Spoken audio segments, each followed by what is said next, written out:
Ya, update Liga Serie A Italia yang mana secara mengejutkan, gue bilang mengejutkan, Milan itu ditahan imbang, bisa lah ya. Yang gue nggak nyangka-nyangka ini ditahan imbang seorang tim yang namanya bisa, kalau nggak salah ini dilatih Alberto Gilardino.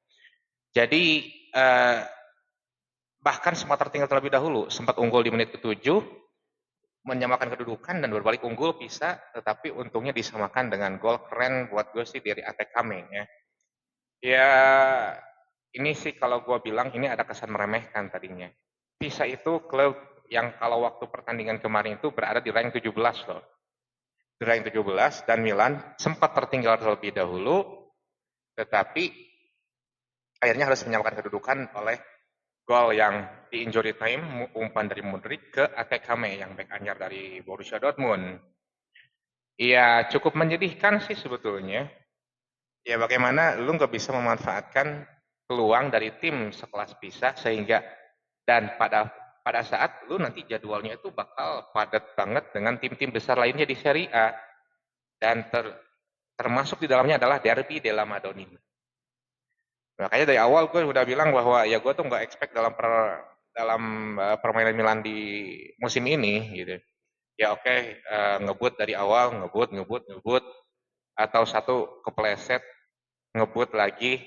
Ya pada akhirnya karena lu bermain dengan eh, cara main yang Itali banget yaitu Catenaccio, ya lama kelamaan juga ya lawan itu kan gak bego gitu kan ya.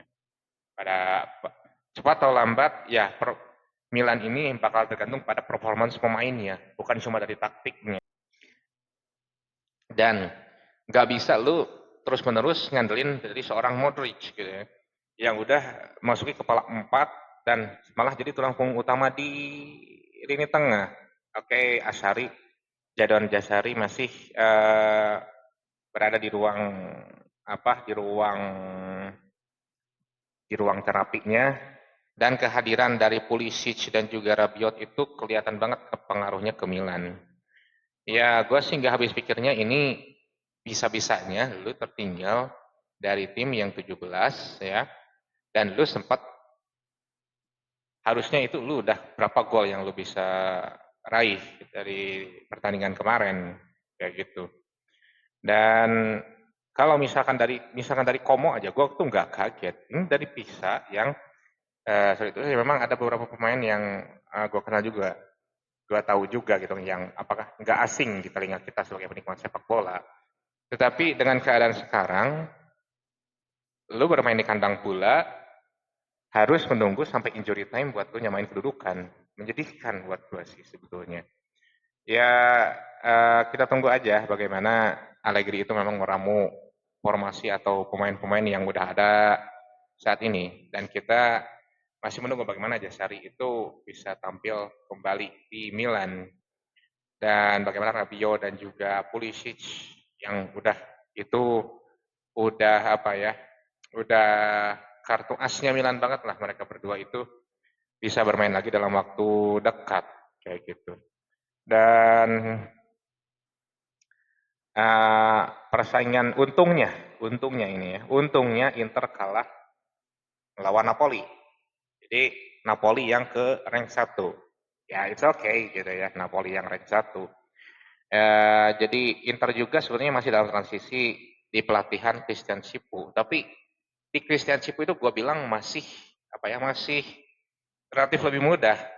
Nah Allegri ini dia nyusun tim yang udah amburadul bertahun-tahun gitu kan. Bagaimana caranya minimal udah bisa bersaing dalam hasil, dalam proses dan lain sebagainya macamnya. Ya kita harus kembaliin dulu martabat Milan sebagai klub besar ya. Jadi ya kemanain dulu lah proses-proses yang kayak gituan. Yang penting kita bagaimana menyaksikan Milan itu meraih kemenangan kayak gitu aja. Di seiring berjalannya waktu memang diperlukan kayak permainan yang bagus dan menang, kayak misalkan proses yang memang benar dalam artian memang prosesnya itu memang dilalui dengan sebaik-baiknya. Tetapi ada juga lu harus mentingin hasil dikarenakan suatu keadaan dan Milan ini adalah opsi yang kedua, yaitu lu harus mentingin hasil dulu untuk meraih mempertahankan nama besar lu yang musim lalu terbukti bagaimana hancurnya kayak gitu.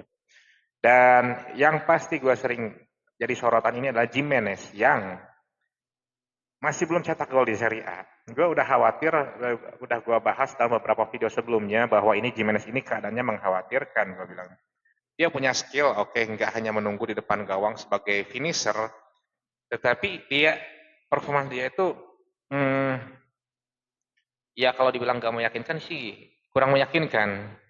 Dan entah ini adalah suatu transisi juga dari taktik Allegri atau gimana. Gue sih nggak paham. Dan apakah ada ketidakcocokan dengan strategi dari Allegri ini gitu kan untuk Jimenez ini. Dan karena musim lalu di bawah Conceição dia gacor juga sebetulnya. Dan ini dari Allegri ini masih entah kenapa, dan ini realitanya bahwa nggak banyak tim yang bisa menunggu pemain sampai paruh musim untuk mencetak gol. Itu. Kayak kenyataan Andre Silva. Andre Silva itu baru bisa mencetak gol di paruh musim kedua di pertengahan-pertengahan. Kayak gitu.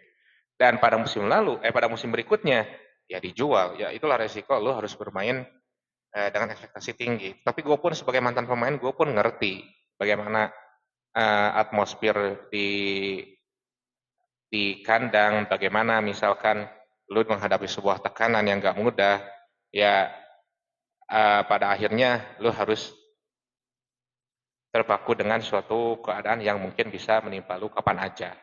Kayak gitu sih sebetulnya. Ya, ini mulai Jimenez mulai dikritik, ya sebenarnya sih gua nggak heran, tetapi udah gua bahas di beberapa video sebelumnya tentang kekhawatiran gua tentang si Jimenez ini. Ya, gua sih selalu berharap ini nggak akan berlarut-larut, Jimenez pun bisa segera unjuk gigi dan uh, segera bisa paten dengan pakemnya Allegri sih. Ya, dengan pelatih baru sih sebetulnya kalau ini bukanlah sebuah nggak kayak industri atau keadaan zaman dulu, ini Jimenez ini masih diberi kesempatan sampai musim depan. Tetapi di sini sepak bola itu sebagai industri, ya lu nggak bisa punya banyak waktu untuk apa ya, untuk beradaptasi. Lu harus bisa cepat adaptasi. Meskipun itu gua nggak suka berkata gitu, jujur ya. Karena gua masih menghargai bagaimana seorang manusia itu. Ya, untuk para Milanisti ya kita hadapi bareng-bareng lah ya keadaan ini. Dan untuk Jimenez ya jangan main ini aja, kita jangan main menjudge bahwa ini Jimenez ini gagal dan lain-lain. Enggak. Ini pelatih-pelatih baru, musim-musim pertamanya Allegri, telah kembali ya dari Juventus, dan ya kita harus kasih waktu untuk pemain lah, untuk ujuk gigi. Jangan sampai artinya pada akhirnya merugikan pemain itu sendiri dan akhirnya merugikan tim sendiri. Sih kayak gitu ya. Segitu yang saya sampaikan. Thanks for all.